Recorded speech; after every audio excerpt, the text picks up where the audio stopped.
now. Is it enough though? With a glue, high loss, the peel is definitely enough, but one thing, the crowd control is lacking then. I think Kaleo with a good burst marksman is the way to go here for Coach Bam. Ooh. That's a pretty good Beatrix, shout, then. man. If you want to go Kalea and Beatrix, it's not the best against the Lapu Lapu. But yeah, if you just take the Lapu Lapu out before that, it'll be great. But instead, they still... Okay, I took Uranus out of my heroes that I would recommend because of the Baksha pick. But hey, it is a pretty good lane against Lapu Lapu. We did see this matchup just earlier today when Rez got his hands on it. Wait, flex it and go for Fredrin. I think that's decent, right? Against a Lancelot, it should be, you know, kind of a... But who will... Are you really comfortable with putting the claw as the main damage? Whoa! What? He with the Hellcurt, great against the Farsa. Oh, but it's wow. a big risk here against a Hylo Su. Great peel for BTR, remember. Let's see who takes first game. All troops deployed. Let's see. As the minions come into the land of Dawn, the Valentina Hellcurt is something we need to talk about. Is it enough to deal with the mid-clear of Finn and Moreno? Because yes, you might have the ambush when you go in for the jump, but that's about it, right? After that, it's going to be tough. In the jungle too, the young blood in Niall versus the veteran in Albert. Albert plays on a much more passive hero in terms of how he can tackle the team fights. He's really going to have to play with his team. Meanwhile, Niall, I think this is a very, very good hero on him. It's a strength whenever he gets on an assassin as a versatile as a Lancelot. Yeah, I think the idea from Hellcurt is, I think we actually saw this with Geek, right? The Hellcurt and Baksha combo, and Key is going to be there to complement Albert potential to roam around with the shield unity. And even Shogun in this early of a game can be a target for Albert if Key comes around. Let's see the emblem though by Games Max Miracle. Anything stands out? The Master Assassin, I guess, for Vin. He's going to go for much more, you know, solo plays on the map, maybe looking for split pushes. Another thing that's crazy is the Tenacity, Vitality, and Mon choice. Wow. On the Moskov, Common Emblem is already really good because you get hybrid regen, you add Vitality and Tenacity, and it really makes you kind of unkillable in lane. So if Evos had that in mind, trying to shut Emon down, trying to give Erlan some space, maybe that's why we're seeing Key rotate more towards the top side instead of the bottom. But Shogun, even he has the tenacity. He has the flicker too. He should be fine. Yeah, I think the idea is to Albert goes first to kind of like get the healing away, then Key comes later. And at that time, it was Key that actually engaged first. Let's see though, Key already in a good position to win. Oh, Moreno has level 4. Feather Airstrike committed. That's going to be 2v1 against Cerezo. Spent the flicker there. Revitalized, popped by Finn. Now Cerezo in a tough spot, in a very vulnerable position. That's going to be first blood for Bigatron. Now Glorious Pathway from the side of Roundel. That's going to be, again, just great flickers popping here. Shogun survives. That's going to be the turtle for Bigatron. Bigatron winning everything on the board. Yeah, this Cerezo's engage is a bit too early there, and it's not really that calculated. Niall though, 1v1 against Key. Solo? This is gonna be a solo by Niall. Great juke there from the Stinger. Niall, great decision there to commit that fight. Physical damage and emotional damage with a few recalls there. Yeah, Key.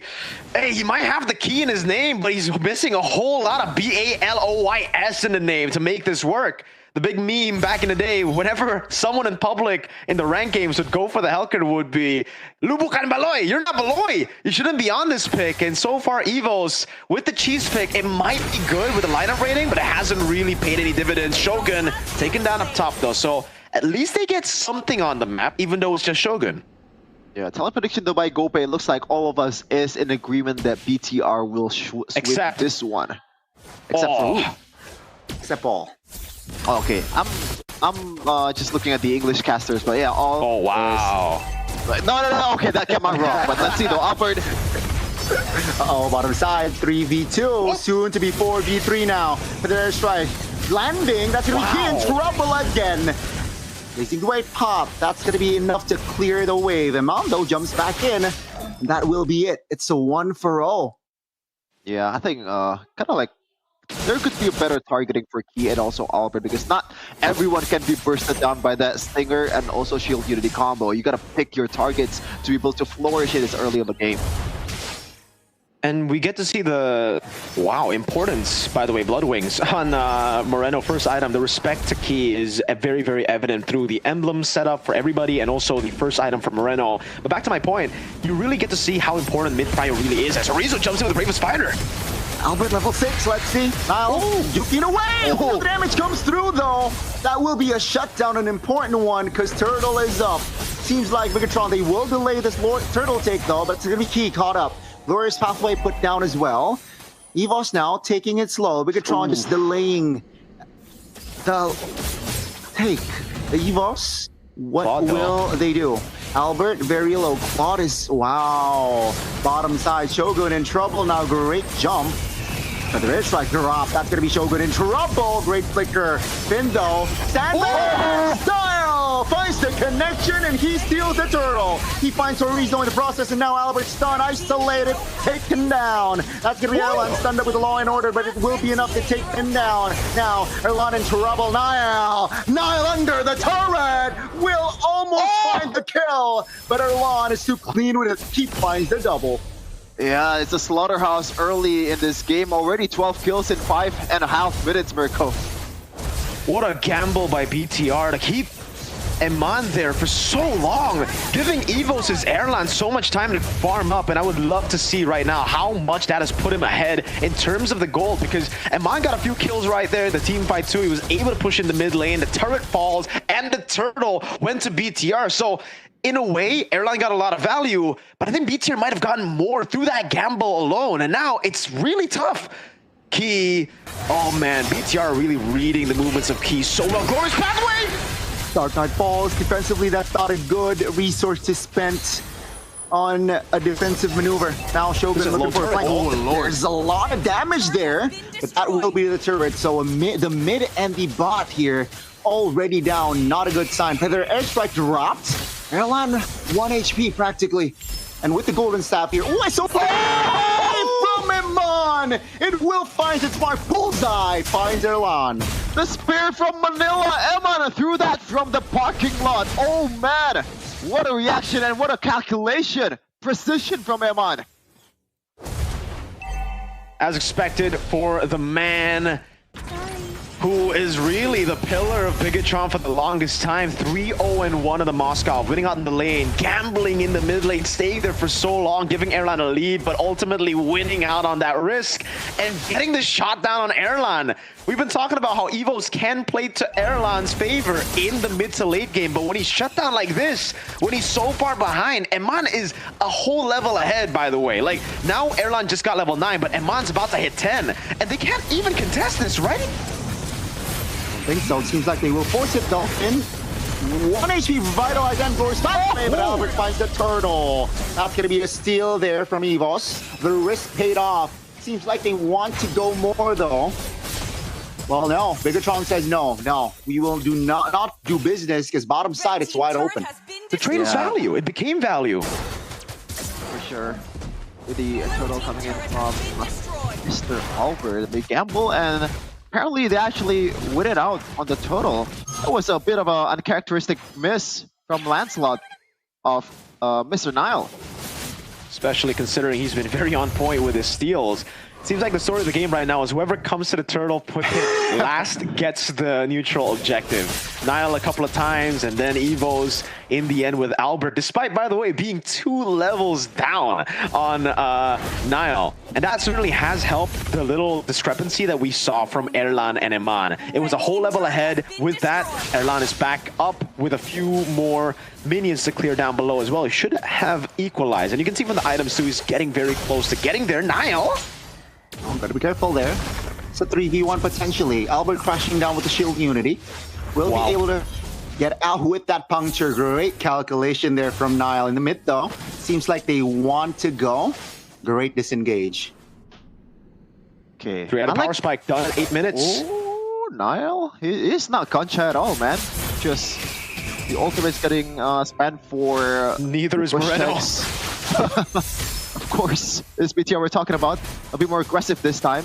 And Eman does not have to be super aggressive when his teammates are doing that. But I want to talk about the itemization from Shogun Miracle. He actually goes for the Dreadnought, then the Plate Armor. I think that's pretty smart on his part. Very, very, very smart. The Dreadnought armor, obviously, to go for or to deal with Key and Chorizo, and then the instant Blade armor, because he knows right after surviving the early game with the Dreadnought, the main damage dealer for Evos really is just Erlan, right? They've dealt with Key, he's 0 and 3. Chorizo has been kind of like iffy, but obviously Chorizo, as we get into mid to late game, won't really be targeting Shogun anyway. So not finishing the anti-cuirass, staying on the Dreadnought armor, and instead going for the Blade armor rush is incredible from Shogun.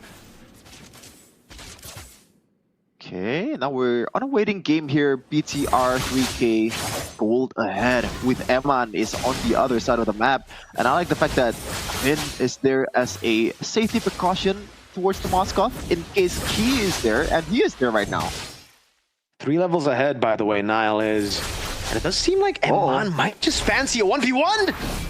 Gotta be careful, that's SOD. Oh, man. That's a flicker spin, and also a passive triggered. Dark Knight Falls, looking for some counterplay. It's a 2v1. Eman playing it calmly. Wow. He jumps in with a stinger, that's a flicker as well from Chorizo. But Eman, too clean with it, just so sharp now. On the other side of the map, it's gonna be Glorious Pathway and the Feather Airstrike invested. Nothing too much though, as Roundel have spent his flicker and will recall. And Bigatron now has more control in the rivers area. Man, it seems like Eman can do no wrong. The resources spent there. It was 3 flickers for just to revitalize. The burst damage was enough to burst Chorizo down. Back to the Lord. Terrified! No jungler for Bigatron! Evos now have an advantage. That's a knockup from the Lord. But with the Glorious Pathway here, trying to slow members down, Erlan jumps back towards the BMI. Dark Knight falls! Oh my goodness, the counterplay from Evos! And it will click everything up for their side. 4 members down as Erlan finds an important shutdown and a double. Man, Goni, your words came true. That emphasis towards Eman's or Nile's safety, not to be overzealous. You did it right away that time. They got overzealous. Seems like they got overzealous. And he got punished for it real hard. That Goldie is completely gone. Everything they built is coming crumbling down on him. And even a Lord to push Evos' pressure and power even more as we get into the late game here. Remember, Evos do really well when they have the prio. Nile trying his best to get something back, but won't be able to. It does seem like for BTR, they'll still be able to clear out a lot of these minion waves that are coming to siege in. Even the top lane one, the Holy Shield just got down. Oh, man. Right as Shogun gets poked. Man, the timing couldn't be worse for Bigatron by Vitality. Nile, though, jumps in. Looking for Roundel, finds it. It's a solo. Now caught, cannot get out. That's a 1-for-1. No Valentina, but no Lancelot for Bigatron. Okay, it's a 1-to-1 trade, but Evos get a lot of turrets there from the Lord. But man, oh man, even Shogun is not tanking at all, despite him being having Blade Armor and also Dreadnought against this Claude, against this damage that's coming in from Evos. And I think that's mostly because of Albert.